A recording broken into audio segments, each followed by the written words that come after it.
Bienvenidos a la Biblia en casa, lecturas devocionales basadas en el Evangelio de Lucas. No te pierdas esta serie de devocionales. Conéctate a nuestro canal de YouTube, El Redil de Itagüí, de lunes a viernes a las 7:30 de la noche. Hola, somos Jorge y Yolima y hoy estamos con ustedes en nuestro tiempo devocional, la Biblia en casa de la comunidad cristiana de Redil de Itagüí. Estamos, como hemos venido haciendo en los últimos devocionales, acompañándonos por la guía para el estudio de la Biblia que nos permite a través de una serie de preguntas descubrir o acercarnos devocionalmente a la Biblia, en este caso al libro de Lucas. Esperamos que este tiempo en familia con los devocionales haya sido de mucho enriquecimiento y hoy nos acercaremos devocionalmente al libro de Lucas en el capítulo 23, versículos del 1 al 25. Vayan preparando sus Biblias. Pero antes vamos a orar. Acompáñenos. Papá, damos gracias, Señor, por este tiempo que tú nos regalas. Te damos gracias, Padre, porque nos has dejado tu palabra, Señor, por medio de la cual podemos conocerte, podemos buscarte, podemos sobre todo relacionarnos contigo.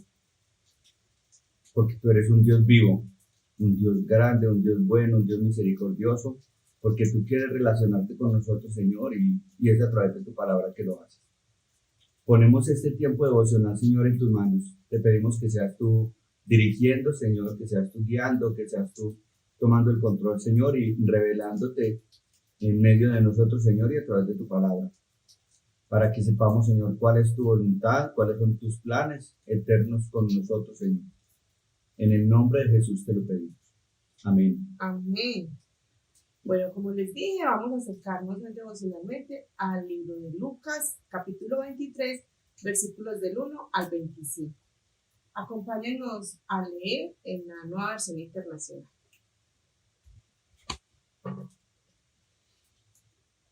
El título de esta porción es Jesús ante Pilatos. Y dice así a partir del versículo 1. Así que la asamblea en pleno se levantó y lo llevaron a Pilato. Y comenzaron la acusación con estas palabras. Hemos descubierto a este hombre agitando nuestra nación. Se opone al pago de impuestos al emperador. Afirma que él es el Cristo, un rey. Así que Pilato le preguntó a Jesús, ¿eres tú el rey de los judíos? Tú mismo lo dices, respondió. Entonces Pilato declaró a los jefes de los sacerdotes y la multitud, no encuentro que este hombre sea culpable de nada. Pero ellos insistían. Con sus enseñanzas agita al pueblo por toda Judea. Comenzó en Galilea y ha llegado hasta aquí. Al oír esto, Pilato preguntó si el hombre era Galileo. Cuando se enteró de que le pertenecía a la jurisdicción de Herodes, se lo mandó a él, ya que en aquellos días Herodes estaba en Jerusalén. Al ver a Jesús, Herodes se puso muy contento. Hacía tiempo que quería verlo, por lo que oía acerca de él y esperaba presenciar algún milagro que hiciera Jesús. Y le hacía muchas preguntas, pero él nada le respondió. Allí estaban también los jefes de los sacerdotes y los maestros de la ley, acusándolo con vehemencia. Entonces Herodes y sus soldados, con desprecio y burlas, le pusieron un manto lujoso y lo mandaron de vuelta a Pilato. Anteriormente, Herodes y Pilato no se llevaban bien, pero ese mismo día se hicieron amigos. Pilato entonces reunió a los jefes de los sacerdotes, a los gobernantes y al pueblo y les dijo, ustedes me trajeron a este hombre acusado de fomentar rebelión entre el pueblo, pero resulta que lo he interrogado delante de ustedes sin encontrar que sea culpable de lo que ustedes lo acusan. Y es claro que tampoco Herodes lo ha juzgado culpable, puesto que nos lo devolvió. Como pueden ver, no ha cometido ningún delito que merezca la muerte. Así que le daré una paliza y después lo soltaré. Pero todos gritaron a una voz, llévate a ese, suéltanos a Barrabás. A Barrabás lo habían metido en una cárcel por una insurrección en la ciudad y por homicidio. Pilato, como quería soltar a Jesús, apeló al pueblo otra vez, pero ellos se pusieron a gritar: crucifícalo, crucifícalo. Por tercera vez les habló: pero ¿qué crimen ha cometido este hombre? No encuentro que él sea culpable de nada, que merezca pena de muerte, así que le daré una paliza y después lo soltaré. Pero a voz en cuello, ellos siguieron insistiendo en que lo crucificaran y con sus gritos se impusieron. Por fin, Pilato decidió concederles su demanda. Soltó al hombre que le pedían, el que por insurrección y homicidio había sido echado en la cárcel, y dejó que hicieran con Jesús lo que quisieran. Así dijo la palabra de Dios. Amén. Bueno, vamos a darles unos 2 minutos para que vuelvan a leer el texto y ya volvemos con ustedes.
Muy bien, acercándonos entonces a la parte de observar, vamos a través de las preguntas que nos propone la guía a tratar de ubicar qué es lo que nos dice este texto.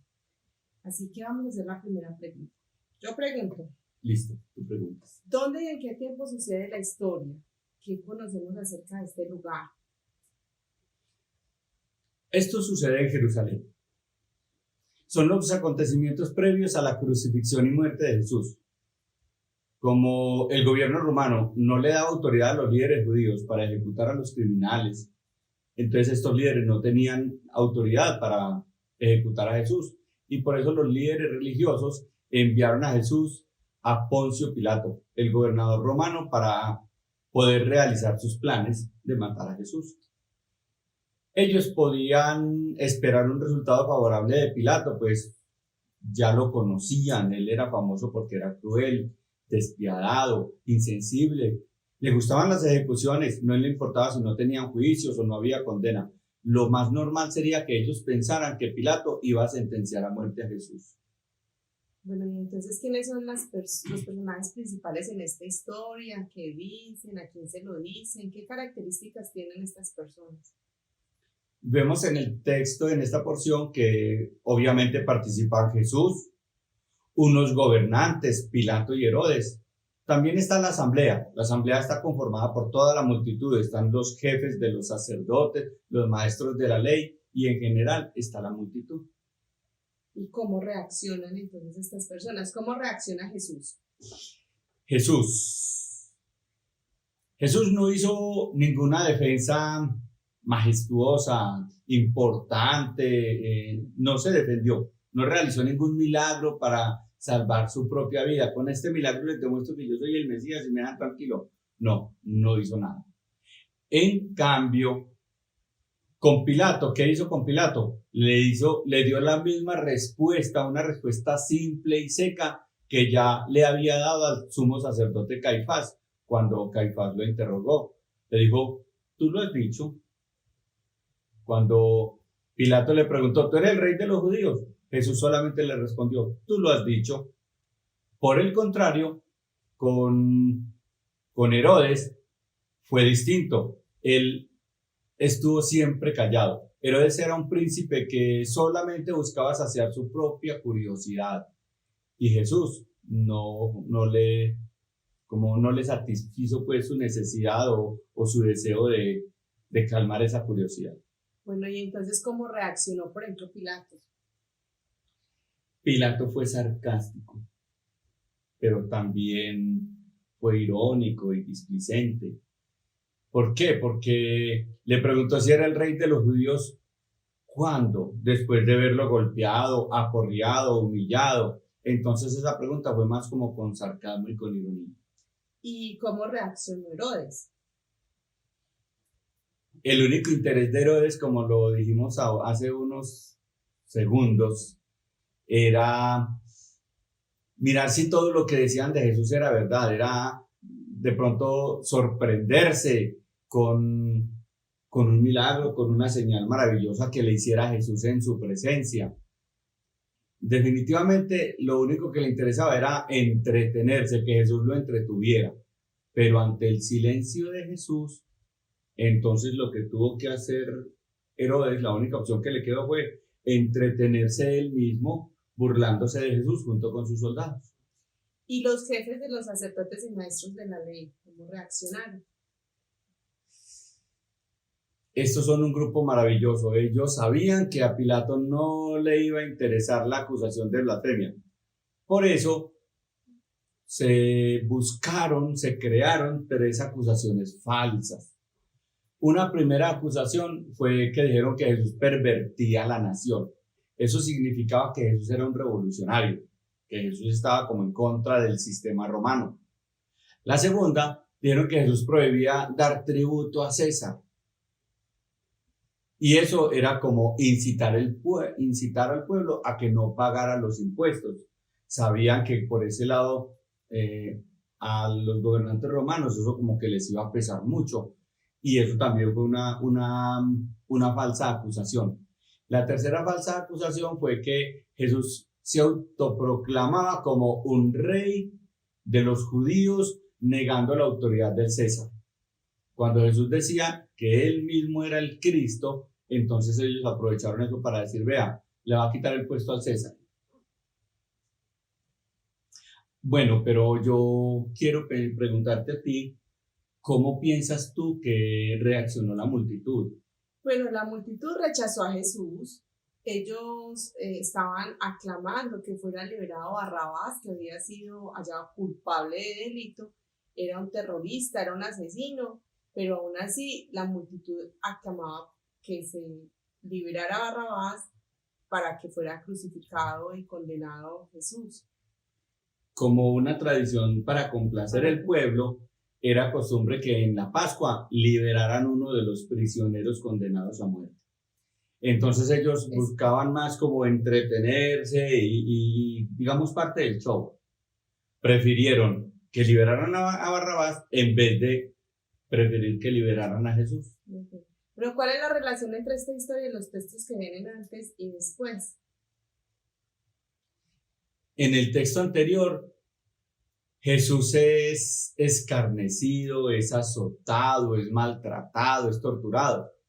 Los líderes religiosos humillaron y acusaron falsamente a Jesús.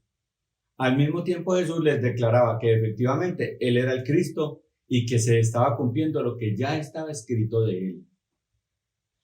En la porción que nos tiene hoy en Reunidos, vemos cómo Jesús fue llevado a juicio, pero ya estaba lista la sentencia. Aunque dos gobernantes que tenían autoridad para condenar a Jesús lo encontraron inocente, esos maestros de la ley, esos sumos sacerdotes que no tenían autoridad sobre Jesús y que quedó demostrado que no la tenían y por eso tuvieron que buscar a Herodes y a Pilato, persistían en su condena. Pidieron la liberación de un culpable. Finalmente, el mismo pueblo de Dios fue el que condenó a Jesús. Lo condenó a la crucifixión. Y buscando entretenerse, pidieron que se liberara a un ladrón, a un asesino. El justo estaba pagando por los culpables. Y en el texto que está después se nos cuenta la crucifixión y la muerte de Jesús, que a pesar de su inocencia y la certeza del sufrimiento que estaba a punto de padecer, se mantiene en hacer la voluntad del Padre y en mostrar su plan eterno para quienes creen en el Hijo. Jesús, en medio de toda esa tortura, siguió mostrando el rostro del Padre, el rostro amoroso y perdonador y misericordioso de Dios. Pues podemos ver cómo Él, en medio de esto, en el versículo 34, intercedió por los soldados. Decía: Padre, perdónalos porque no saben lo que hacen. Y también estaba mostrando el rostro de Dios, garantizando salvación y vida eterna al ladrón arrepentido, ese que le dijo: en verdad tú eres el Cristo, acuérdate de mí cuando estés en el reino de los cielos. ¿Qué le dijo Jesús en el versículo 43? Te aseguro que hoy estarás conmigo en el paraíso. Entonces, a pesar de eso que estaba viviendo, él estaba mostrando el perdón y la redención para los que se arrepienten. Bueno, y por última pregunta, la parte de observar, ¿cuáles son las palabras claves en esta historia? En esta historia se mencionan en varias ocasiones que Jesús no fue encontrado culpable. O sea, que Jesús era inocente. Para mí una palabra clave es eso, la inocencia. Jesús es inocente. Pero también se repite en varias ocasiones la acusación. Él era acusado. ¿Y cuál fue la condena que se le dio? La crucifixión. Entonces, esas tres palabras para mí son muy claves en esta porción. Hay un acusado, ese acusado es inocente y a pesar de su inocencia es crucificado. Bueno, muy bien, entonces vamos a empezar con la siguiente parte, la parte de entender cuál es el mensaje que el autor desea comunicar a los oyentes originales. En esta parte de entender, entonces empezamos haciéndonos las preguntas que se nos ocurren acerca de este texto. Entonces, la primera parte es formular preguntas. A mí se me ocurrió una, ¿por qué era tan importante que Jesús se autoproclamara como rey de los judíos? ¿Eso por qué levantó tanto revuelo? Bueno, otra pregunta que se nos ocurrió es, si era reconocimiento que Jesús no era culpable, pues así lo habían dicho Herodes y Pilatos, que no habían hallado en él falta alguna, porque el pueblo quería condenarlo. ¿Y por qué Jesús no hablaba? Porque Jesús no realizó milagros delante de Herodes. Y otra pregunta, ¿por qué Jesús no se defendió? Es que Él es Dios, Él tenía el poder. ¿Por qué no se defendió? Bueno, antes de contestar estas preguntas, vamos a tratar de ponernos en el lugar de estas personas, poniéndonos en el lugar de Jesús.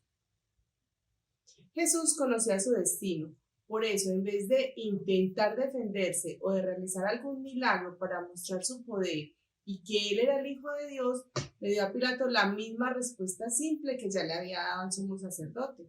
Les dijo, tú lo has dicho. Por el contrario, se mantuvo en silencio frente a Herodes, un príncipe que solo buscaba saciar su propia curiosidad. Ahora pongámonos en el lugar de Herodes. También fue evidente que el único interés de Herodes era ser entretenido, ser sorprendido, pero Jesús no le iba a dar ese gustico. Jesús, cuando permaneció en silencio, entonces no se convirtió en el comodín, en el payaso de Herodes. Entonces Herodes se dedicó a burlarse de él y junto con los soldados. Podemos ver cómo en tono de burla le pusieron un manto costoso y se lo volvieron a Pilato. Ay, ese es el rey, no, pues tremendo rey, vea, vaya otra vez para donde Pilatos. Bueno, y poniéndonos en el lugar de Pilato, no era probable que Jesús fuera de la realeza o un aspirante al poder por el que tuviera que preocuparse. Más bien aprovechó esta situación para congraciarse con Herodes y tener una amistad, porque como nos dice el texto, ellos antes no tenían una buena relación. En el segundo juicio, aunque estaba convencido de la inocencia de Jesús, no tuvo el coraje para oponérsele tanto a los líderes religiosos como a la multitud. Prefirió actuar por conveniencia y no por convicción. Una cosa que vale anotar ahí es cómo Pilatos y Herodes, que no tenían nada en común, que eran medio enemigos, se hicieron amigos ese mismo día. Lo único que tal vez tenían en común era que eran opositores de Jesús, que no les interesaba seguir a Jesús. Y hasta los opositores de Jesús pueden hacerse amigos. En cambio, hoy día vemos como muchos cristianos, por bobadas, no dicen que se pueden reconciliar. Bueno, y poniéndonos en el lugar de la gente, tal vez muchos en esta multitud, solo algunos días antes, habían gritado Hosana a Jesús. También es probable que muchos de los que gritaron crucifíquenle fueran residentes de Jerusalén y no peregrinos de Galilea o de otros lugares donde habían recibido y escuchado a Jesús. Bueno, ahora después de habernos puesto en el lugar de ellos, intentemos responder esas preguntas. Esposa, ¿por qué era importante si Jesús se proclamaba rey de los judíos? Bueno, en el tiempo antiguo, el rey tenía el nivel más alto de autoridad gubernamental. También era el juez supremo. Entonces, esto le daría, si fuera rey, el papel de decidir quién es culpable y quién era inocente, castigar a los malvados, dar recompensa a los justos. El rey también era el comandante del jefe del ejército. Y el ejército era quien destruía a los enemigos. Así que si Jesús decía que era rey, pues esto era lo que estaba diciendo que podía hacer. Estaría dando una justificación para ser condenado como revolucionario político, porque entonces si este era el rey, pues iría en contra de las autoridades que ya existían. En esta situación de detención que estaba viviendo Jesús, autoproclamarse rey alimentaba la burla que despertaba para Herodes, como nos lo muestra en el versículo 11, porque pues era evidente ante los ojos de la multitud que el rey no era. Ni tenía, rey en este mundo. Ni tenía la familia real, ni tenía el poder, ni tenía el dinero, nada. Sí, ni había sido nombrado rey. Bueno, otra pregunta. Si era reconocido que Jesús no era culpable de falta alguna, ¿por qué el pueblo quería condenarlo? Esa es una pregunta muy interesante, porque mira, en el Evangelio de Mateo, en el capítulo 27, en el versículo 18, cuando se nos habla de esta parte pues, de la historia de Jesús, se nos indica allí que Pilatos sabía que le habían entregado a Jesús por envidia.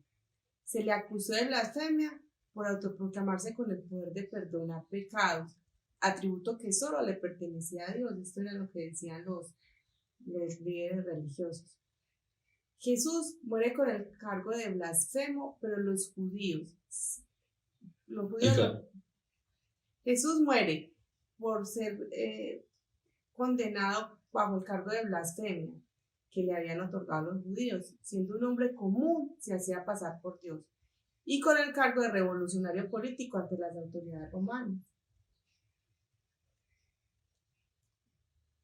Yo quisiera contestar una. ¿Por qué Jesús no hablaba ni realizó milagros delante de Herodes? Herodes era un príncipe orgulloso. Él pedía un milagro solamente para satisfacer su curiosidad, para sorprenderse, para entretenerse, para todo lo que termina en C, en complacer a él mismo, en complacerse a él mismo.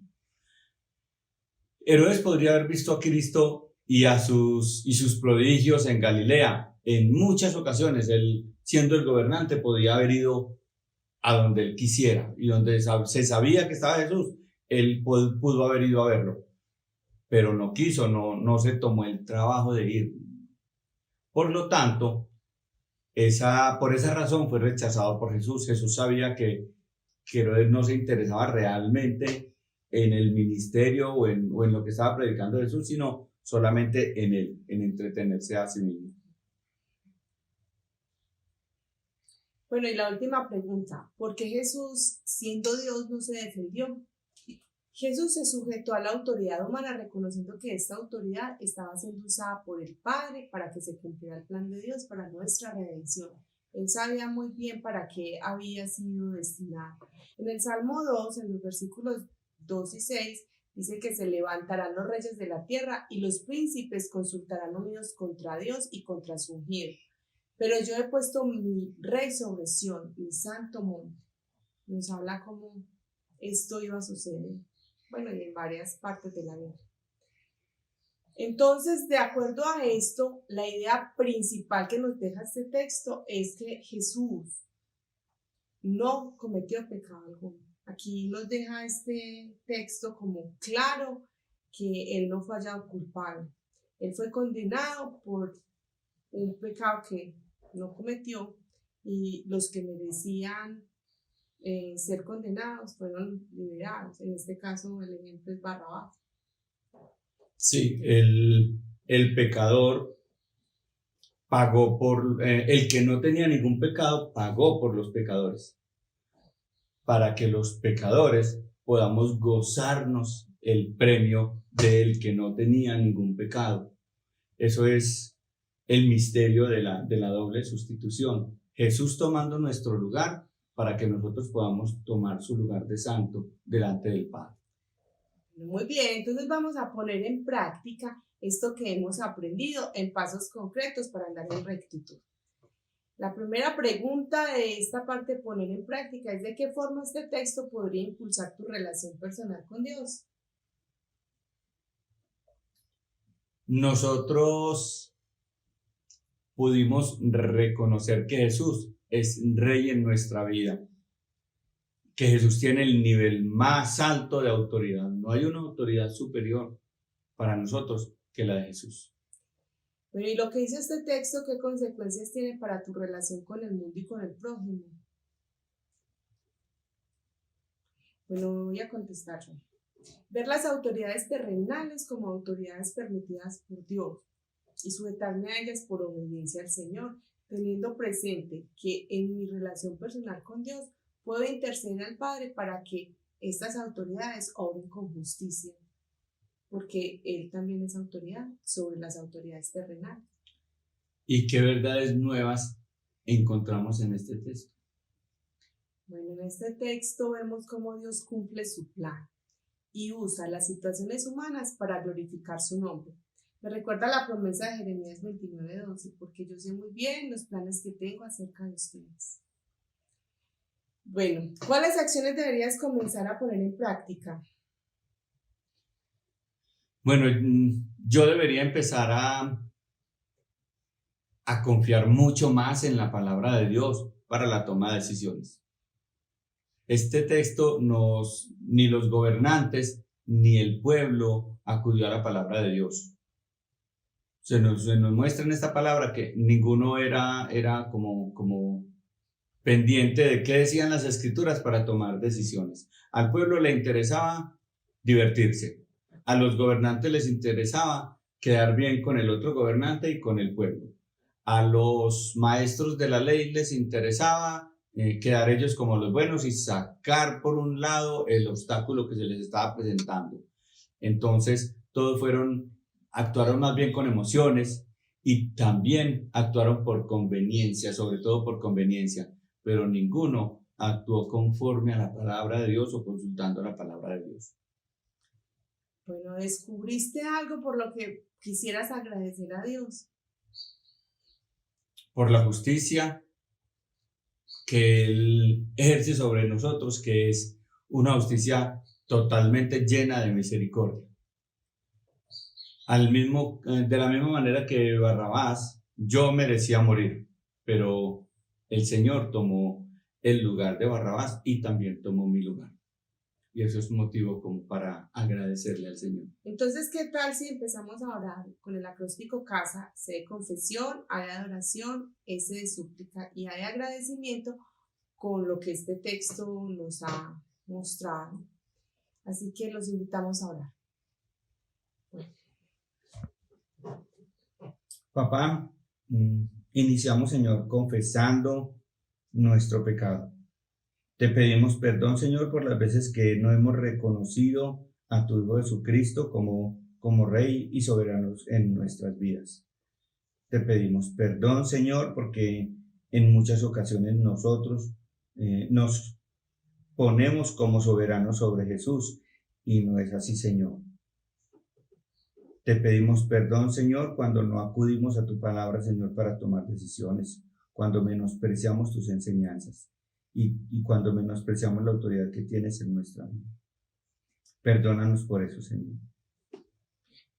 Padre, y reconociendo que tú eres Dios, te adoramos, porque tú eres un Dios que ejerce justicia con misericordia. Te adoramos porque tu justicia es diferente a la justicia de los hombres, Señor. Te adoramos porque tu amor, tu misericordia son sobre el pueblo que cree en ti. Y te suplicamos también, Señor, que aumente nuestra fe. Te suplicamos, Señor, que nos pongas en el corazón el reconocer nuestra necesidad de acudir a tu Hijo Jesucristo, Señor. Te pedimos que tú nos des la valentía necesaria, Señor, para esforzarnos en seguir a Jesús y, así como lo dice tu palabra, en morir al pecado, Señor. Sin ti, sin tu ayuda, Señor, no podemos hacer eso. Por eso te pedimos que seas tú tomando el control de nuestra vida y que nos permitas menguar para que seas tú creciendo en nosotros. Señor, y no nos cansamos de agradecerte porque tú eres un Dios vivo, un Dios real, un Dios que nos da ejemplo de santidad, Señor. Agradecemos porque tú tomaste nuestro lugar y nos permites morir al pecado junto con Cristo en la cruz. Gracias, Señor, por tu amor. Gracias, Señor, por tu inmensa misericordia. Te adoramos, te alabamos y te bendecimos en el nombre del Padre, del Hijo y del Espíritu Santo. Amén. Amén. Toda la gloria y la honra sean para ti. Amén. Bueno, llegamos así al final de nuestro tiempo devocional La Biblia en Casa en el libro de Lucas. Pero no hemos terminado el libro de Lucas, así que los invitamos a continuar estos tiempos devocionales en casa, el fin de semana. Y recuerden, nos vemos el próximo lunes a las 7:30 de la noche.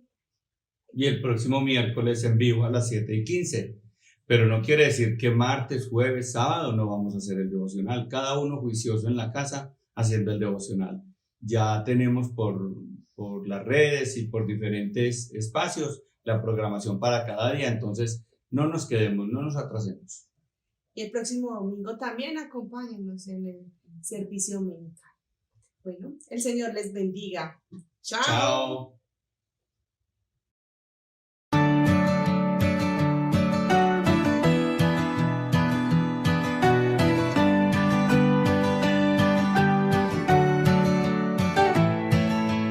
Encontré un lugar donde pude descalzar estos pies que de extravío no dan más. Un rincón de paz que me da la bienvenida, así venga lleno de barro y heridas. Encontré un refugio que no exige para entrar nada más que estar muriendo en el umbral. Un lugar llamado gracia, donde Cristo llena todo. Un lugar llamado gracia, un taller del corazón, donde siempre está esperando Dios.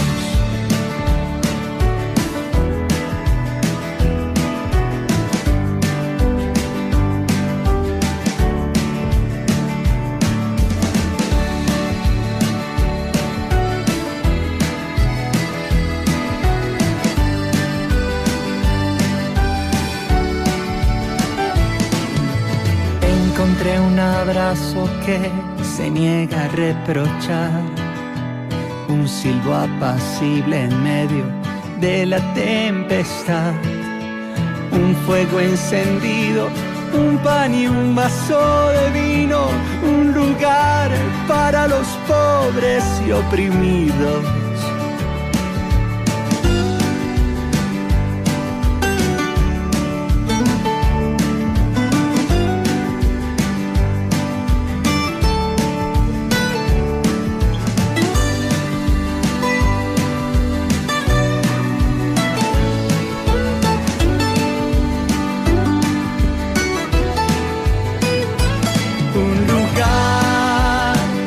Llamado gracia, donde Cristo llena todo. Un lugar llamado gracia, un taller del corazón. Un lugar llamado gracia, donde Cristo llena todo. Un lugar llamado gracia, un taller del corazón, donde siempre está esperando Dios.